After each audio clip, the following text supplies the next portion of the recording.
ओम शांति। अतीन्द्रिय सुख की अनुभूति कैसे करें? अतीन्द्रिय सुख पूछना है तो गोप गोपियों से पूछो। कितना गायन है, सोचो। गोप गोपियां, गोपी बल्लभ के गोप गोपियां। अतीन्द्रिय सुख पूछना है तो गोपी बल्लभ के गोप गोपियों से पूछो। तो हमें अतीन्द्रिय सुख कैसे अनुभव करें, सोचें। हम अतीन्द्रिय सुख की अनुभूति कैसे हो, उसका तरीका क्या है? तो बाबा ने स्पष्ट कहा, उसका बेस्ट तरीका अतीन्द्रिय सुख पूछना है तो गोप गोपियों से। इंद्रिय नाम ही अति इंद्रिय सुख, इंद्रियों से परे वाला सुख। अब वो कैसे अनुभव हो? बाबा के प्यार में डूब जाएं, आत्मिक प्यार में डूब जाएं, बाबा के प्यार में डूब जाएं। इसी को कहते हैं अतीन्द्रिय सुख। अतीन्द्रिय सुख गोप गोपियों से पूछना हो तो उसके लिए क्या करें?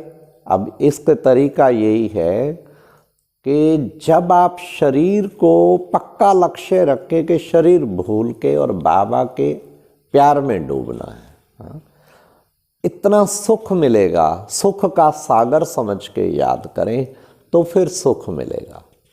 अतीन्द्रिय सुख अगर लूटना है, उसका तरीका ही है लंबी याद करें।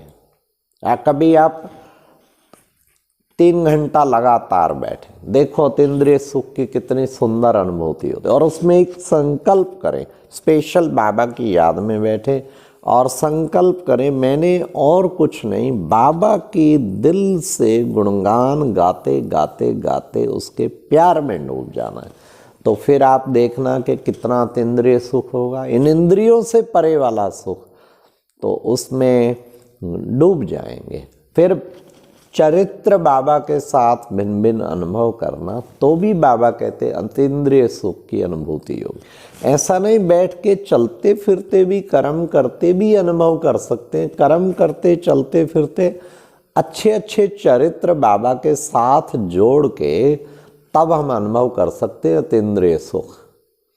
जितना जितना हम अच्छे अच्छे चरित्र जोड़ें तो बाबा कहते अतीन्द्रिय सुख जो है उतनी ही अधिक अच्छी अनुभूति होगी। तो हमें एकदम बाबा के साथ ऐसी स्थिति बनानी है। तो जितना श्रेष्ठ स्थिति हमारी अतीन्द्रिय सुख में होगी, तो एक तरीका तो ये है कि हम स्पेशल बैठ के भी प्रैक्टिस करें। जब एकाग्रता होगी तो चलते फिरते अनुभव करेंगे। लेकिन कर्म करते हुए जैसे बाबा मेरे साथ कंबाइंड है, साथ करा रहा है, करण करावनहार साथ है। तो जब करण करावनहार साथ है तो चिंता की क्या बात है? इसलिए बाबा साथ है, करण करावनहार वो बाबा है, ये बात बुद्धि में रख के चलेंगे तो अवस्था हमारी बहुत अच्छी बनेगी। तो ये है प्यारे बाबा की कमाल।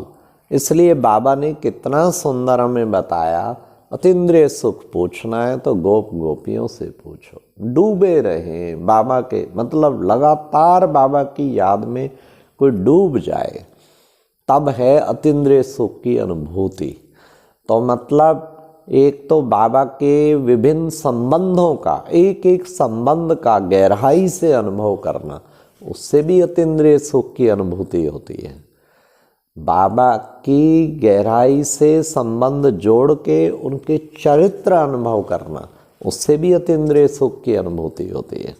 तो हम ऐसे अतीन्द्रिय सुख का अनुभव करने के लिए हम आत्मिक अवस्था बना के बाप का संग अनुभव करेंगे, बाबा से ऐसा संबंध जोड़ेंगे तो हम सचमुच उस अवस्था को प्राप्त कर पाएंगे। अच्छा, ओम शांति।